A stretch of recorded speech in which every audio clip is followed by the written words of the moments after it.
ঘরে চারটি জিনিস থাকলে আল্লাহর গজব আসবে, আজই সরিয়ে ফেলবেন, আর না হলে ওই ঘরে কখনো বরকত আসবে না, ওই ঘরে রহমতের ফেরেশতারা প্রবেশ করবে না। আর ঘরে যদি রহমতের ফেরেশতা প্রবেশ না করে, আপনার ঘরে কোনো বরকত থাকবে না, রিজিকের ভিতরে অভাব দেখা দিবে, সংসারে কোনো শান্তি আসবে না, সংসারে কোনো সুখ থাকবে না। এজন্য অবশ্যই আমরা ঘরের ভিতরে চারটি জিনিস যদি থাকে তাহলে আজকেই এই চারটি জিনিস সরিয়ে ফেলবো, আর না হলে কিন্তু ঘরের ভিতরে আল্লাহ পাক রব্বুল আলামিনের পক্ষ থেকে রহমত না এসে গজব চলে আসবে। এ বিষয়ে আমাদেরকে সতর্ক থাকতে হবে। আমরা অনেকেই এখন আলহামদুলিল্লাহ কোরআন সুন্নাহ অনুযায়ী জীবনটাকে পরিচালনা করার চেষ্টা করতেছি।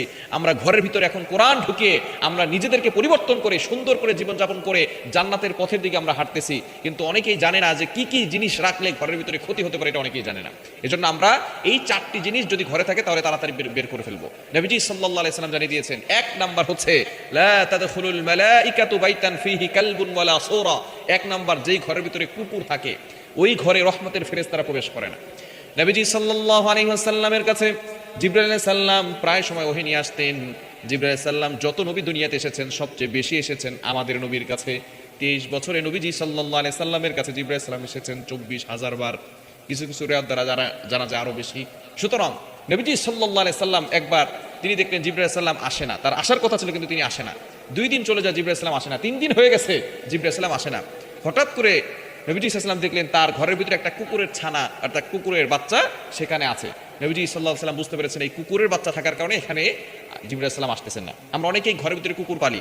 কুকুর আপনি আপনার বেডরুম পর্যন্ত নিয়ে যান, এরকম কিছু বড় লোক মানুষ আছে একেবারে বেডরুম পর্যন্ত কুকুর নিয়ে যায়। মনে রাখবেন, আপনি কিন্তু ঘরের ভিতরে নামাজ পড়েন। কুকুর আর বিড়াল কিন্তু সমান নয়। বিড়ালের যেই বর্তমান যে লালা, বিড়ালের যে লালা আছে, বর্তমান চিকিৎসা বিজ্ঞান এটাকে পরীক্ষা করে দেখেছে এটার ভিতরে তেমন জীবাণু নাই, এটা মানুষের ক্ষতি করে না। কিন্তু কুকুরের ভিতরে যে লালা আছে, বিজ্ঞান রিসার্চ করে দেখেছে যে লালার ভিতরে বিষাক্ত ভাইরাস রয়েছে, যেগুলো মানুষের পেটের ভিতরে গেলে মানুষ বড় ধরনের রোগের ভিতরে আক্রান্ত হতে পারে। এজন্য 1500 বছর আগে নবীজি সাল্লাল্লাহু আলাইহি সাল্লাম এই কুকুরকে নিষেধ করেছেন, কুকুর পালতে নিষেধ করেছেন। হ্যাঁ, যদি ঘরের ভিতরে কোনো সমস্যা থাকে, চোর ডাকাতের সমস্যা থাকে, তাহলে আপনি কুকুরটাকে পালবেন, তবে অবশ্যই তার জন্য আলাদা রুম রাখবেন, দূরে রাখবেন। যেখানে নামাজ পড়েন, যেখানে আপনি ঘুমিয়ে থাকেন, সেখানে আপনি কুকুর রাখবেন না, তাহলে রহমতের ফেরেশতারা আপনার ঘরে প্রবেশ করবেন। দ্বিতীয় নাম্বার হচ্ছে ওয়ালা সূরা, কোনো প্রাণীর ছবি ঘরে টানিয়ে রাখবেন না। আপনার বাবার ছবি, মায়ের ছবি, নিজের স্বামী স্ত্রীর ছবি, সন্তানদের ছবি অথবা কোনো প্রাণীর ছবি, এগুলো আপনি ঘরের ভিতরে টানিয়ে রাখবেন না, তাহলে রহমতের ফেরেশতারা প্রবেশ করবে না। আজকেই খুলে ফেলবেন। এটা দেখার পরে যদি খুলে ফেলতে পারেন, ইনশাআল্লাহ আল্লাহ তাআলা ঘরের ভিতরে রহমতের ফেরেশতারা প্রবেশ করবে, আল্লাহ তাআলা বরকত দিবেন। 3 নাম্বার হচ্ছে কোনো বাদ্যযন্ত্র ঘরের ভিতরে রাখবেন না, যেটা সম্পূর্ণরূপে হারাম। আল্লাহ পাক রব্বুল আলামিন এই গান বাজনা হারাম করে দিয়েছেন, এটা অনেকে বিশ্বাস করে না। সূরা লুকমানের 6 নম্বর আয়াত, ওমিনান নাস মাইয়াশতারি লাহুল হাদিস।